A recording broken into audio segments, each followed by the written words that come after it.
Olá, seja bem-vindo ao meu primeiro podcast da vida. Depois de 24 anos de formação em jornalismo, trabalhei 16 anos em televisão, apresentei programas ao vivo. Eu agora estou apresentando o primeiro podcast da minha produtora. Ana Produtora, seja bem-vindo à nossa produtora. Isso é um trabalho de muito carinho, de muito tempo com o meu marido. Dr. Marcelo Masrua, neurologista infantil e que me apoiou desde o início a este sonho, né? Então, assim, seja muito bem-vindo e que bom que eu vou entrevistar você pela primeira vez no meu podcast. Tô ansioso, tô nervoso, mas um talento como o seu não podia ficar longe das câmeras tanto tempo. Assim, eu fico com vergonha. Ele brincou até que eu disse que, assim, será que eu vou saber entrevistar tanto tempo fora, desde que nós tivemos o terceiro filho? Eu fiz um ano, mais ou menos, de algumas entrevistas, mas gravadas e tudo, não nesse formato, mas assim, um formato que eu gosto, né? Ele disse o quê? O que você respondeu? Ela vai falar por ela e por mim. Ó, e com tantos diagnósticos por aí, né, de neurologia infantil, uma coisa ele sabe, assim, que eu sou TDAH. Né? Não, você não é, não. Não. Nosso caçula é. Nosso filhote caçula tem TDAH. Antes da gente começar a falar sobre os nossos assuntos, né, o que nós nos propusemos a falar aqui, com essa banalização, existe de fato uma banalização de diagnósticos? Olha, na verdade, o que tem ocorrido ao longo dessas últimas décadas, principalmente ao longo das últimas 2 décadas, é um aumento grande no número de transtornos no neurodesenvolvimento. Isso tem uma influência ambiental. O comportamento das pessoas tem mudado, maus hábitos da sociedade, a influência das telas, que tem sido muito nefasta, as crianças estão sendo terceirizadas para as telas, é a forma moderna, contemporânea de abandono infantil, é deixar as crianças na frente das telas. E isso é um dos elementos mais importantes a gerar essa quantidade de transtornos mentais que nós estamos vendo. Aumento nos índices de depressão, aumento nos índices de suicídio. Infelizmente, a gente tem visto um aumento assustador dessa situação em adolescentes, né, em crianças também. Enfim, então os transtornos do neurodesenvolvimento estão aumentando de fato.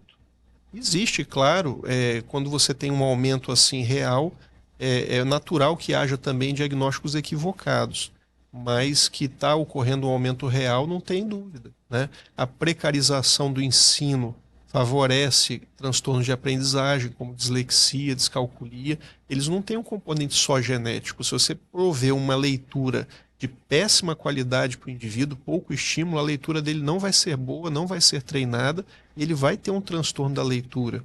Se você não prover um ensino de matemática de qualidade, o Brasil é um dos piores na avaliação do PISA, né, que é uma avaliação internacional, um dos piores países do mundo em matemática.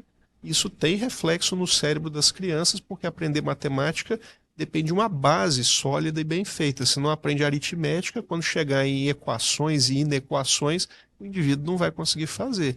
Então, esses transtornos estão aumentando por culpa do ambiente também.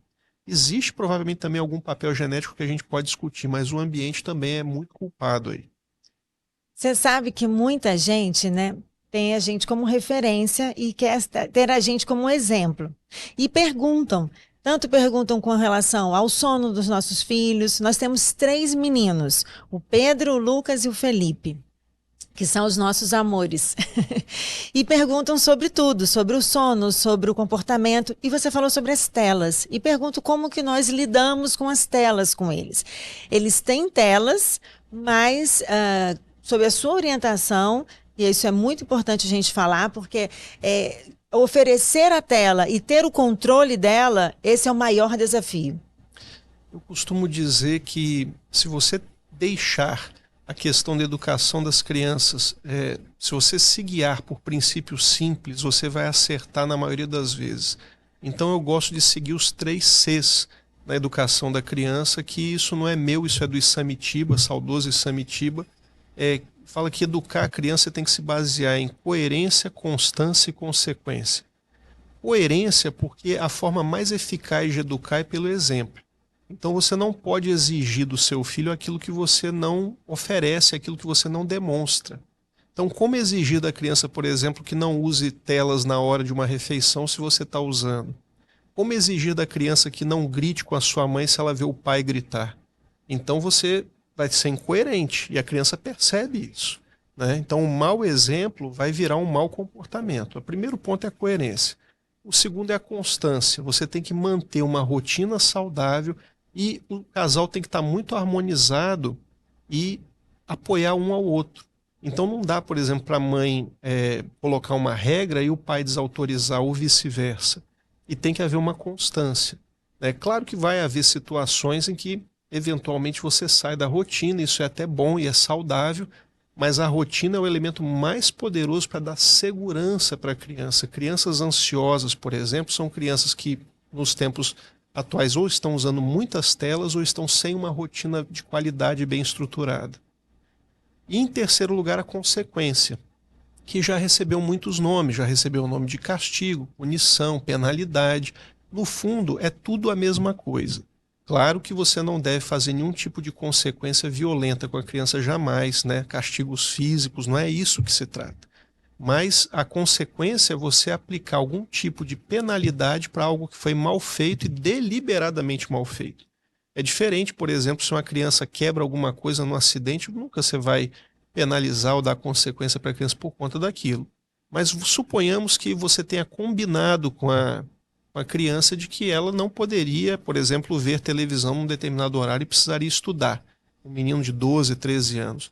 E ele desobedeceu de forma deliberada, não estudou, ligou a televisão, então tem que ser aplicada uma consequência.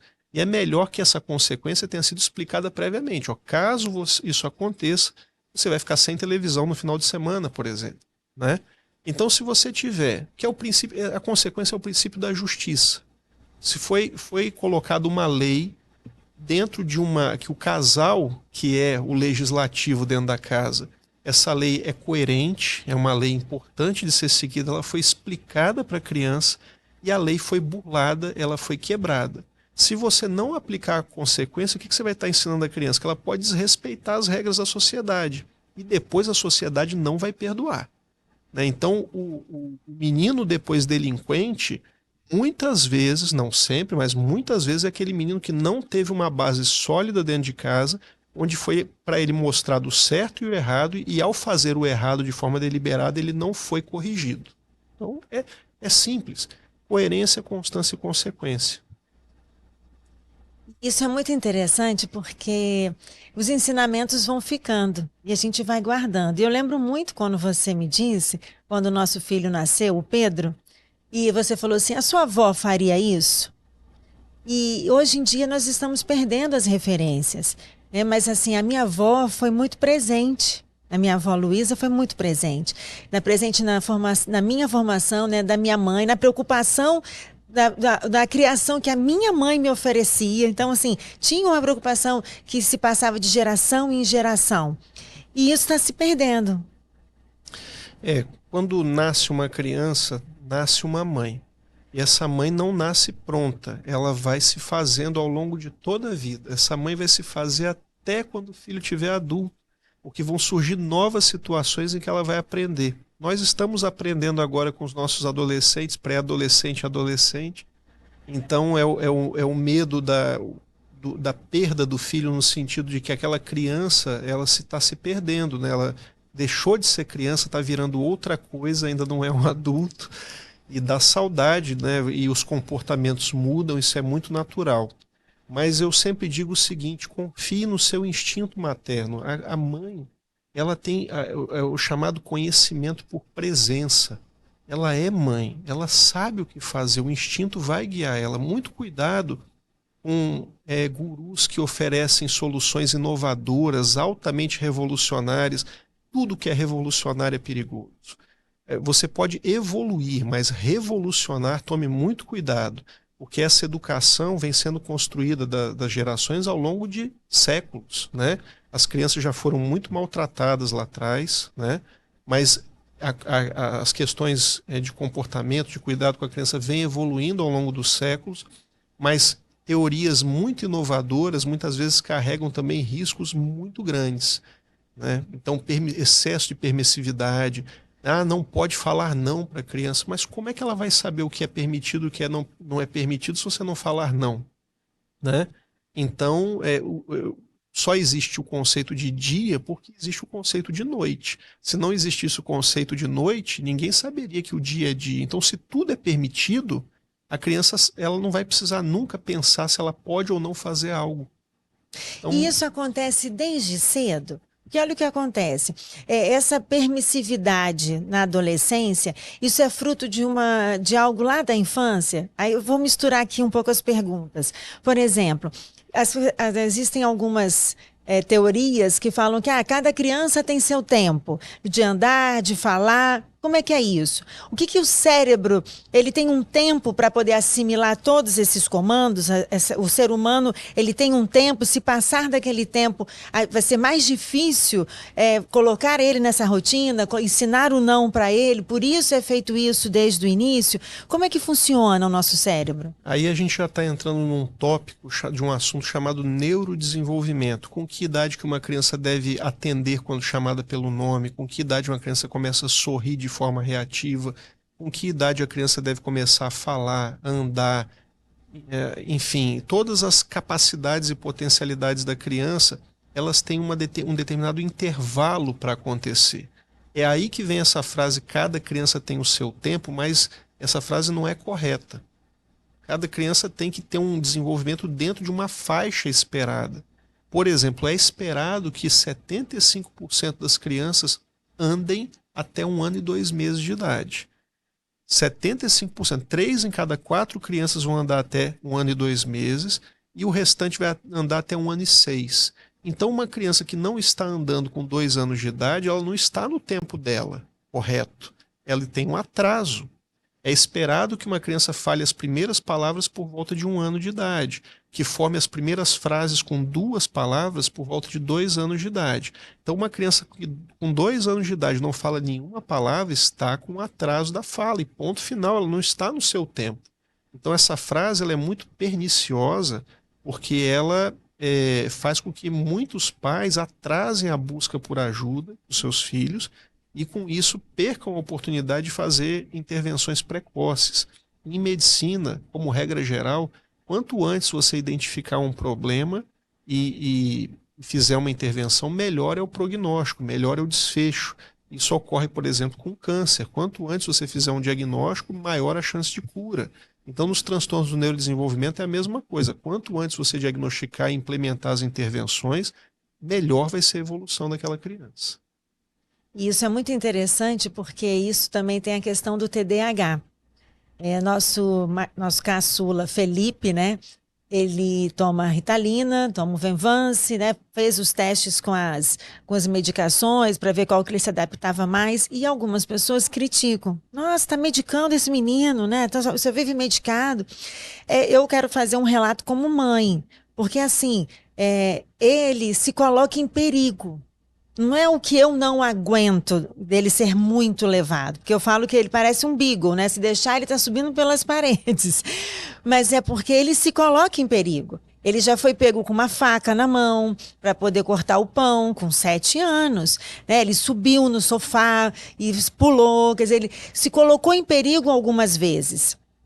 Então, eu acho assim, e ele também não conseguiu se concentrar no trabalho. A letra dele, quando ele está com medicamento e está sem medicamento, é totalmente diferente. A concentração, o que ele observa. Ele é capaz de ler, interpretar e responder sozinho, porque a gente precisa ensinar como mãe a essa criança a se tornar independente, a ter autonomia. E eu imagino que isso você escuta, né? Porque você me conta isso no dia a dia. Tô com medo. E é tão interessante quando eu escuto, às vezes, a mãe falando pro meu marido, né? Assim, eu tô com medo de dar o medicamento, ele vai ficar medicado, vai ficar meio prostrado. E às vezes dá vontade de passar um encorajamento para ela, de que é tão importante ela passar essa segurança para o filho. É isso mesmo? Existe um preconceito muito grande com transtornos mentais. E um preconceito com medicar transtornos mentais, transtornos psíquicos. E o TDAH é um transtorno mental que é um transtorno do neurodesenvolvimento que trata a peça-chave, né, o cerne do tratamento, que mais funciona é o medicamento. Ao contrário de outros transtornos do neurodesenvolvimento, por exemplo, dislexia não tem medicamento para tratar, descalculia não tem medicamento para tratar, deficiência intelectual não tem medicamento para tratar, o próprio autismo não existe um medicamento para tratar as manifestações centrais do autismo, não existe, usa remédios para tratar comorbidades ou manifestações que costumam vir de forma secundária. Mas no TDAH, o tratamento fundamental é o medicamento. E por que tem esse preconceito, né? Isso é uma coisa histórica, porque quando você está lidando com outras situações em medicina, com doenças, como por exemplo câncer ou uma infecção, ninguém questiona, ou quase ninguém questiona, a necessidade de usar um medicamento. Então, por exemplo, se você está diante de um câncer, você vai usar o que for para ficar curado. A gente não gosta nem de pensar nessa situação, mas se um filho está com câncer, Deus nos livre, mas você vai fazer de tudo para curar aquela criança. Agora, os transtornos mentais, eles são subestimados, eles são colocados como uma coisa menor.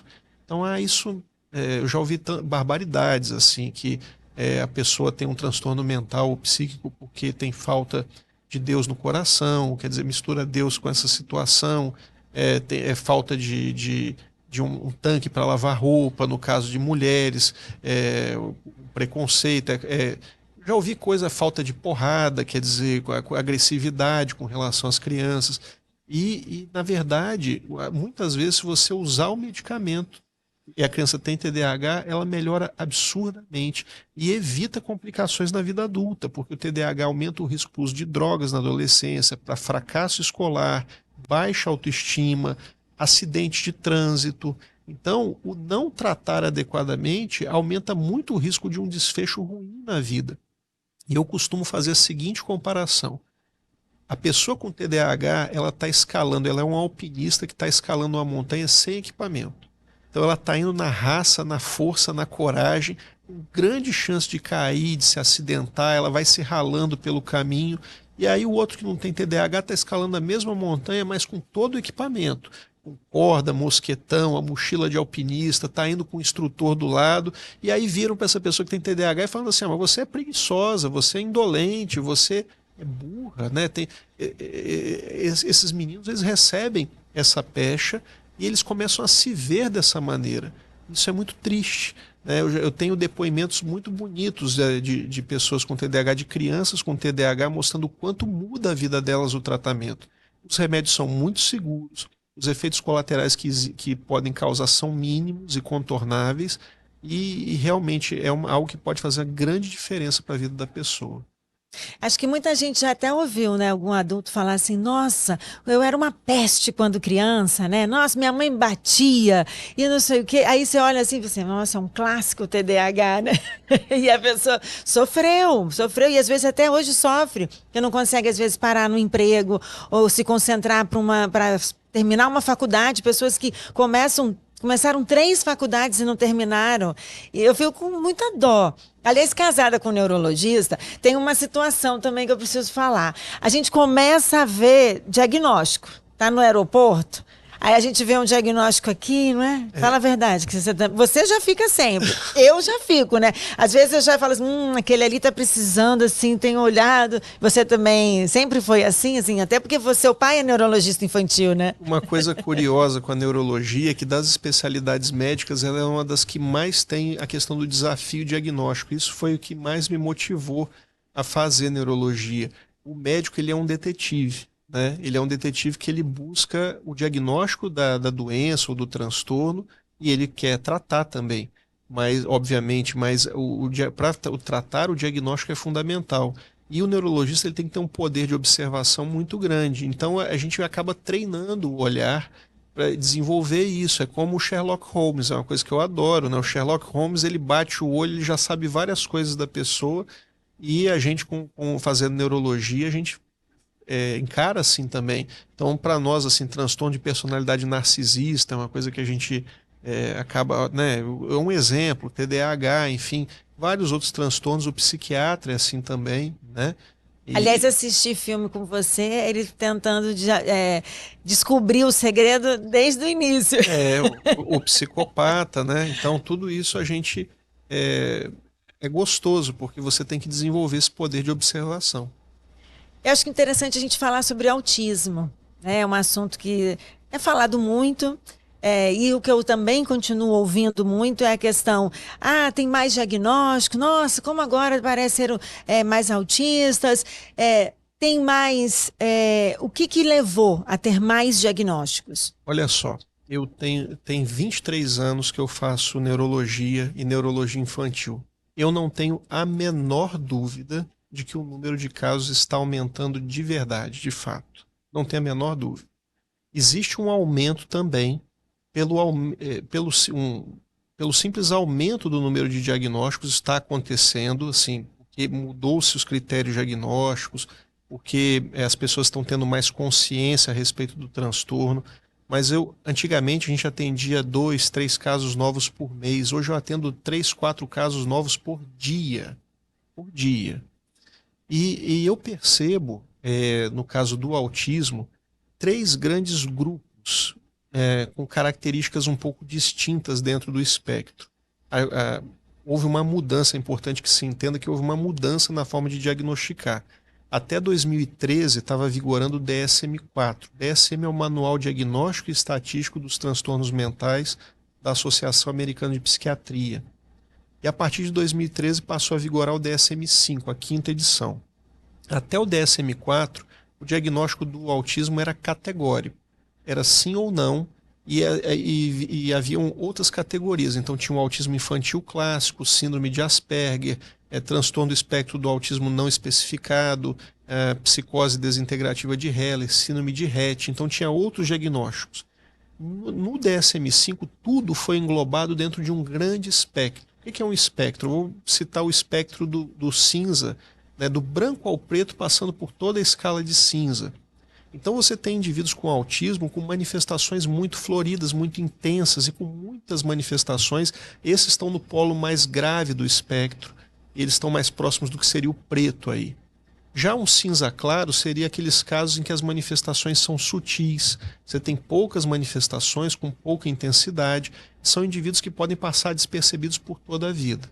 Então, ao transformar tudo no espectro, você aumentou naturalmente o número de diagnósticos, né? Isso não tem dúvida. Então, essa mudança da forma de diagnosticar é um dos responsáveis pelo aumento do diagnóstico. Outro motivo, como eu citei, é a questão da conscientização.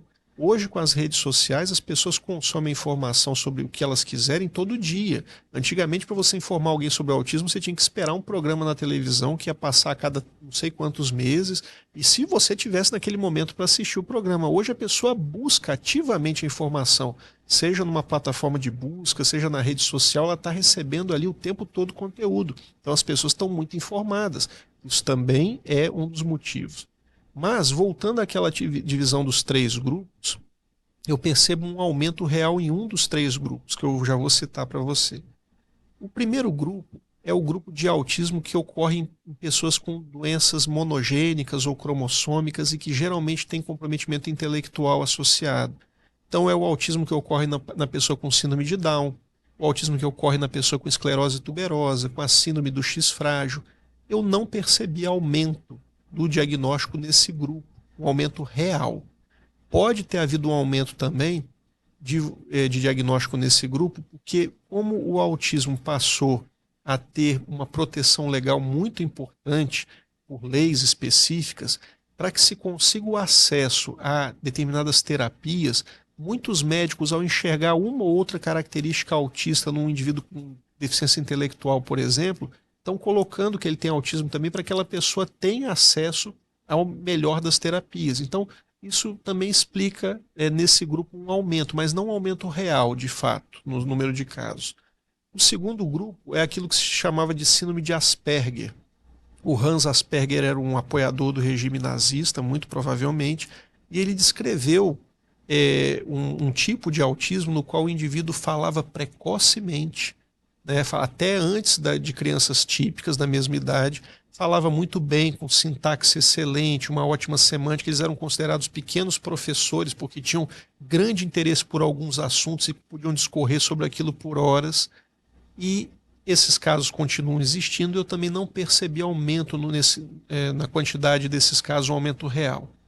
Mas o que eu percebi de aumento real é no terceiro grupo, que é um grupo de crianças que apresenta, aparentemente você olhando a criança pequenininha assim, você vê que ela tem muito provavelmente inteligência normal.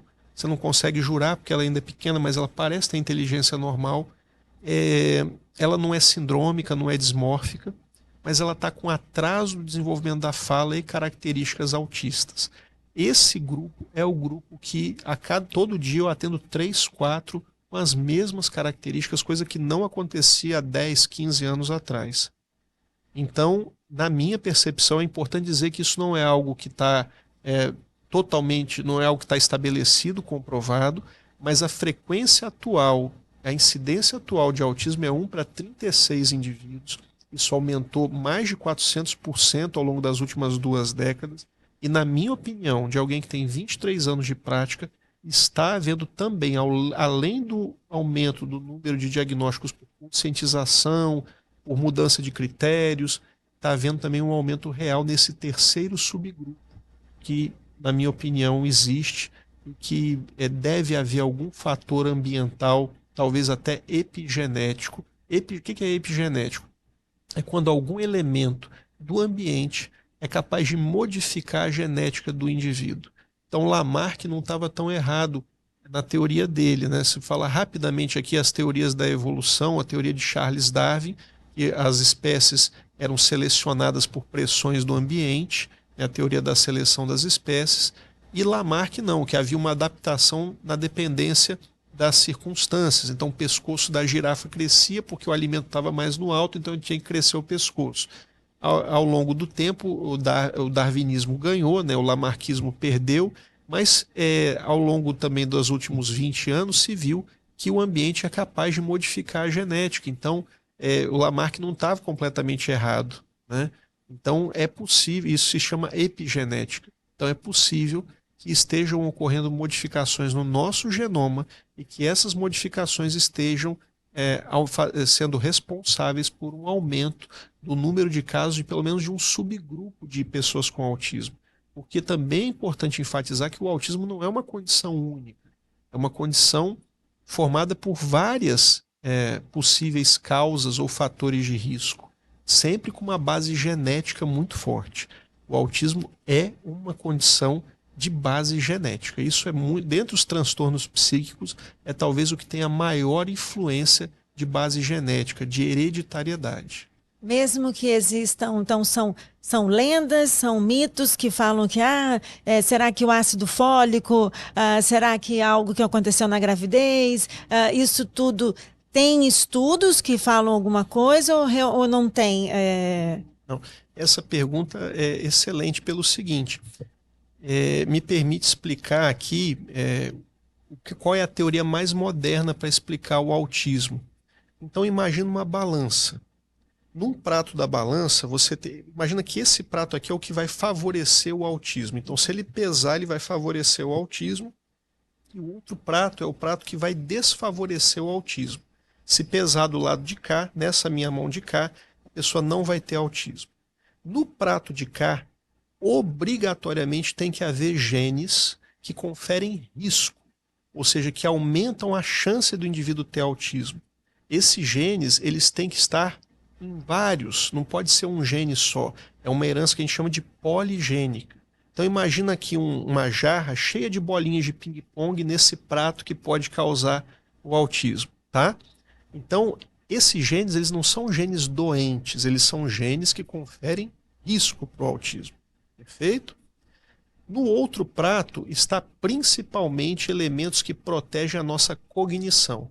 A cognição é o conjunto do funcionamento de funções corticais cerebrais superiores. Então, linguagem, cognição social, memória, atenção, inteligência, orientação visoespacial, funções executivas. Então, nesse prato, eu tenho várias bolinhas dessas funções cognitivas, e quanto maiores e mais pesadas elas forem, maior o peso aqui, menor a chance do indivíduo ter autismo. Muito bem. Se eu tenho uma carga genética muito forte para o autismo, mesmo que a cognição seja muito boa, vai pesar e o indivíduo vai ter autismo, mas provavelmente vai ser um indivíduo com autismo de alto funcionamento, com inteligência normal, aquele indivíduo que vai ser nível 1 de suporte. Mas, se houver alguma agressão à cognição da pessoa, e se ela tiver aquela carga genética para o autismo, ele vai desenvolver um autismo com funcionamento pior, nível 2, nível 3 de suporte. Então é aí que entra prematuridade, é aí que entra icterícia neonatal, síndrome metabólica materna, baixo peso ao nascer, lesão hipóxico-isquêmica no feto intraútero ou nos primeiros dias de vida, infecções na gestação, uso de alguns medicamentos durante a gestação, porque podem lesar ou afetar a cognição. E, se o indivíduo tiver uma síndrome, uma doença genética, essa doença também vai impactar aqui a cognição. Então, aqueles casos de autismo em que a gente investiga se existe um gene doente, é para investigar se há alguma causa que golpeou a cognição. Este prato aqui. É por isso que 20% dos indivíduos com síndrome de Down têm autismo. É por isso que 40% dos indivíduos com X frágil têm autismo. Não são todos. Então não é a síndrome de Down que causa o autismo, não é a síndrome do X frágil que causa o autismo, elas golpeiam a cognição, mas o indivíduo tem que ter no outro prato bolinhas, que são os nossos genes que nós estamos falando, que vai aumentar o risco para o autismo. Então suponhamos, um último exemplo, que o indivíduo aqui não tenha nada que golpeie a cognição, mas ele tenha 50 bolas aqui que predispõem ao autismo, isso é bastante, suponhamos. Isso vai pesar para causar o autismo.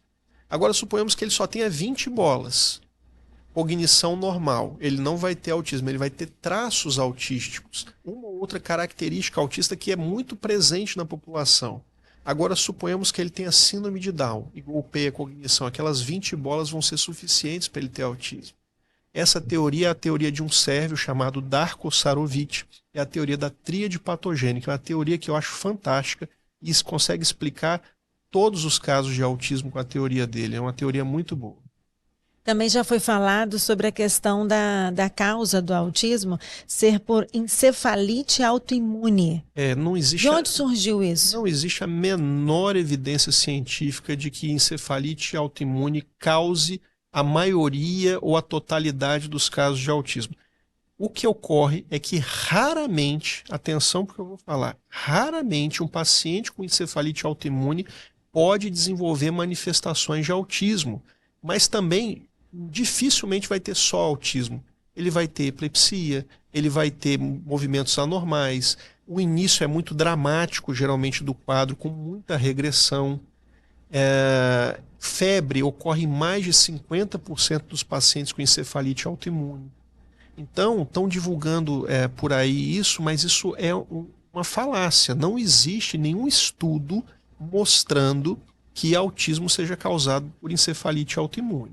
O que pode haver é um ou outro caso anedótico. Anedótico em medicina é quando é um caso isolado, que alguém faz um relato, mas para você dar um diagnóstico de uma encefalite autoimune, isso é uma coisa, tem que ter muita responsabilidade. Então você tem que ter outros elementos além da história, e uma história, como eu falei, tem que ter febre, ocorre em mais de 50% dos casos. A criança tem uma deterioração rápida, dramática, que ocorre em horas, dias, no máximo poucas semanas.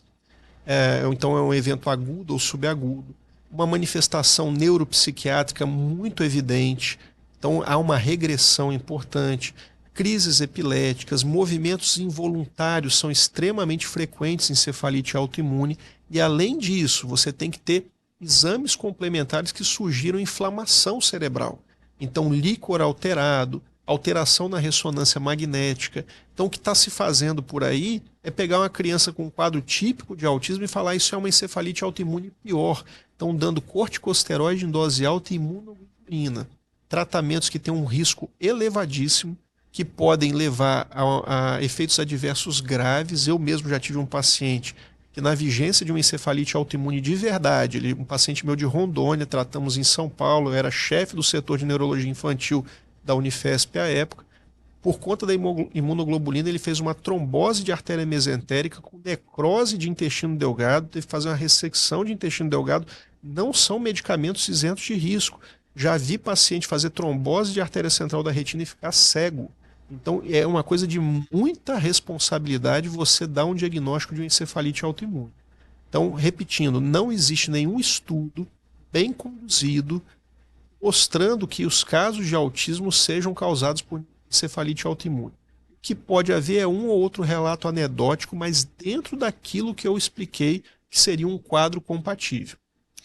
Agora, ouvindo você explicar, que aliás explica muito bem, mas ouvindo você explicar e falando, alertando com relação aos sinais, sobre os fatores, sobre a questão da genética, os fatores ambientais, isso eu estou falando sobre o TEA, TDAH, tem o TOD também, que eu quero falar sobre isso, mas sabe o que me preocupa? Se nós temos profissionais capacitados para atender esses pacientes, desde os médicos, a professores, psicólogos, fisioterapeutas, nós temos hoje essa capacitação? Os profissionais estão despertando para essa necessidade. Com o aumento do número de casos, está se vendo que não há uma quantidade suficiente de profissionais para avaliar esses pacientes. Neurologistas infantis no Brasil são em torno talvez de 700, 800 neurologistas infantis. Isso não dá conta da demanda de forma alguma. Então, os pediatras, graças a Deus, estão percebendo a importância de se capacitar para atender pacientes com transtornos do neurodesenvolvimento. Existe uma estimativa de que 1 em cada 5 pacientes que passar com um pediatra, né, vai ter pelo menos um transtorno do neurodesenvolvimento. Então, é quase impossível um pediatra que atenda o dia inteiro não ver pelo menos uma criança com transtorno do neurodesenvolvimento. Então, ele precisa se capacitar. Queixas relacionadas ao sistema nervoso ocorrem em 1 em cada 3 crianças. Uma simples dor de cabeça, que na maioria das vezes é enxaqueca, a enxaqueca começa na criança mesmo, é uma queixa comum, né? Então, é muito importante que os profissionais se capacitem. E aqui a gente falou de médicos, mas fisioterapeutas, psicólogos, terapeutas ocupacionais, fonoaudiólogos, e agora, com a questão do autismo, pessoas buscando formação para ser acompanhantes terapêuticos é de suma importância, supervisionados por analistas do comportamento. Faz diferença? Esses analistas, assim, no dia a dia, fazendo um trabalho paralelo ou dentro da própria escola? Total. A terapia que tem, ao contrário do TDAH, que a terapia fundamental é a medicação, no caso do autismo, a terapia fundamental é a terapia para os indivíduos. Eu vou corrigir isso que eu falei para não ficar nenhum mal entendido. Para aquele grupo de crianças pequenas que não são verbais, que não estão tendo bom contato visual, que não tem uma comunicação não verbal precária, não apontam, não dão tchau, não jogam beijo, não tem comportamento imitativo. A terapia fundamental são as terapias comportamentais baseadas na ciência ABA. Isso já está bem demonstrado na literatura. E os profissionais que aplicam essa terapia, os aplicadores terapêuticos, eles são supervisionados por analistas do comportamento, que tem que ter uma sólida formação nessa ciência ABA, e é o que realmente muda a vida da criança. É claro que é extremamente importante a terapia fonoaudiológica, de preferência que também se baseie na ciência ABA, terapia ocupacional com integração sensorial, mas a escolha das terapias vai depender do perfil do paciente. Então eu fiz aquela correção no início para mostrar o seguinte: se você dá um diagnóstico de autismo, um indivíduo adolescente que passou a vida inteira sem diagnóstico, que abriu o quadro com um quadro depressivo, ele procurou o médico por um quadro depressivo, muito comum em mulher, por exemplo, autista, menina autista adolescente, não se sente encaixada no grupo, não pertence ao grupo, tem dificuldade para se enturmar, e ela está com um quadro depressivo, ela procura um médico. Ali, muitas vezes o que vai ser necessário, além do medicamento, um antidepressivo, é a terapia cognitivo-comportamental, por exemplo. Então você não vai indicar, em princípio, para essa moça que fala bem, que consegue, né, consegue se relacionar razoavelmente bem, você vai indicar, em princípio, terapia baseada na ciência ABA, você vai indicar TCC, que também tem ótima evidência de eficácia para pessoas com autismo. Então, a seleção das terapias, ela depende do perfil do paciente. Você fala assim, autismo, qual é? É uma receita de bolo a terapia? Não, depende das deficiências que aquele indivíduo apresenta. Para fechar o assunto de transtornos do neurodesenvolvimento, tem que falar sobre TOD. E qual que é a diferença do TOD para a birra? O TOD é muitos transtornos na parte mental, psíquica, né? Os transtornos psíquicos, eles necessitam de intensidade e de um impacto negativo na vida do indivíduo, de prejuízo. Então não basta que tenha uma ou outra manifestação, aquilo tem que gerar um prejuízo para a pessoa, né? Para a criança, para o adolescente, enfim, tem que gerar um prejuízo. Então, o que caracteriza o transtorno de oposição desafiante é uma tendência a desafiar de forma persistente, se opor à autoridade e a desafiar, é medir força, né? E isso é uma coisa que tem que ocorrer com frequência e com grande intensidade. Claro, você tem um elemento de subjetividade no diagnóstico, mas são indivíduos, por exemplo, que a família fala, por mais que a gente tente corrigir e educar, a criança desafia, quer dizer, ela é do contra, você fala não, é aí que ela se coloca contra mesmo, e isso ocorre de forma muito frequente a ponto de levar a desajuste na harmonia familiar. Então, o diagnóstico de TOD, em linhas gerais, é feito basicamente dessa forma, é um transtorno que no nome dele já se encerra quase que tudo que você precisa para fazer o diagnóstico. Novamente, voltando à questão do espectro ou tons de cinza, né, porque são diagnósticos de dimensão, quando você tem um caso grave, que é preto ou cinza muito escuro, não dá dúvida. Se você tem também um cinza clarinho quase branco, você não tem dúvida em dizer que não tem. Mas vai haver tons de cinza intermediários ali que vão dar dúvida, que um profissional vai achar que tem, o outro vai achar que não tem, e isso é normal. Você sabe que muita gente fala para mim assim que gosta da sua maneira de explicar, da sua didática, né? Que as pessoas conseguem entender aquilo. Quando você pensou em fazer medicina, você também já se imaginava que você ia ensinar? Porque você já se imaginava consultando um paciente. Acho que você nasceu pensando que você já seria médico, é isso? Eu sempre pensei que seria médico por influência do meu pai, que eu gostava muito de conversar com ele, tudo. Então, meu pai foi uma influência muito forte para mim, né? Mas a questão de ensinar é que eu tenho uma forma de classificar as informações, categorizar, eu tenho traços autísticos também. E eu acho que isso me ajuda também a transmitir a informação, né?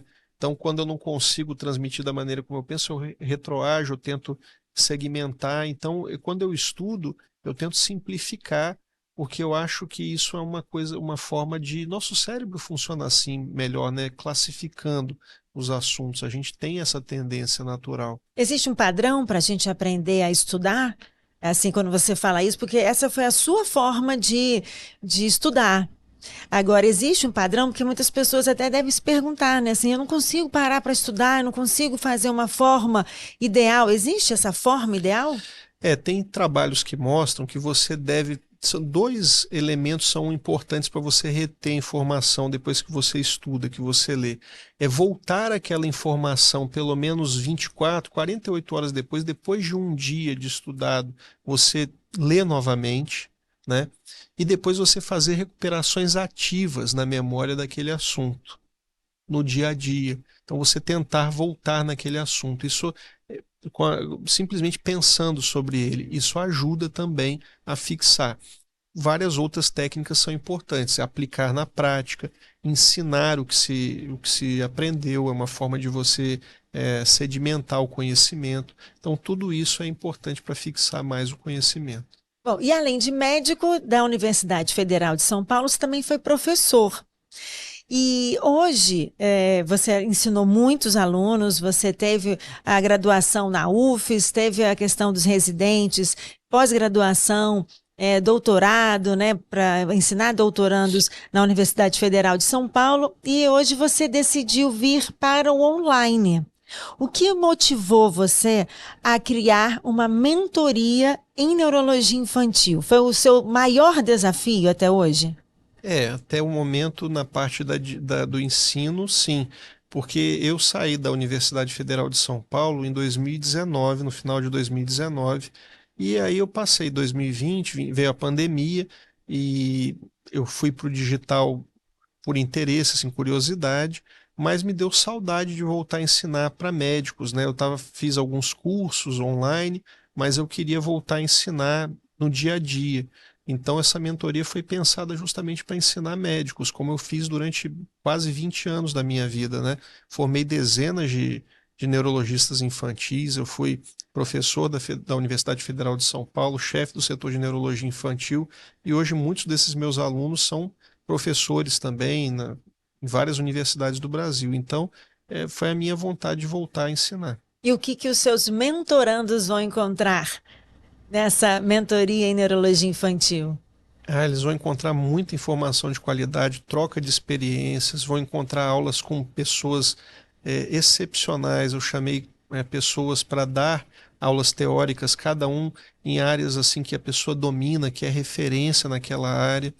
Então, vai ter muita informação boa, a atualização, vai ampliar os horizontes e também transformar a prática. Eu quero ajudá-los também a melhorar na carreira, a se posicionar no digital. Enfim, eu quero que eles tenham tempo para eles, para a família deles, para estudar mais, para se divertir, para cuidar dos filhos. Eu quero que eles fiquem satisfeitos com o que eles estão fazendo. Até o que você teve que aprender no dia a dia, Exato. você já vai dar uma... O que eu demorei mais de 20 anos, eu vou dar em 8 meses. Mas é importante que se diga o seguinte, que eu quero muito encontrar com cada um deles pessoalmente depois e ouvir que, olha, fez muita diferença, minha vida está muito melhor, né? Mesmo que demore mais tempo, mas que eles falem assim, para mim foi muito importante. Quando você consegue ajudar assim, mudar, isso é uma coisa que dá muita satisfação, deixa a gente muito feliz. Você sabe que agora oferecendo a mentoria é só para médicos. Muitos psicólogos, professores, fonoaudiólogos, fisioterapeutas ficaram carentes, querendo também que você ensine para eles. Vai sair alguma coisa? Todas essas profissões são absolutamente fundamentais para o nosso cuidado com os pacientes e a gente está bolando algo com muito carinho também para essas outras profissões, esses profissionais por quem eu tenho o maior respeito e admiração. Pois é, então é só o pessoal esperar, né? Porque Exato. Vem muita coisa por aí, não vem? Vem bastante, muita.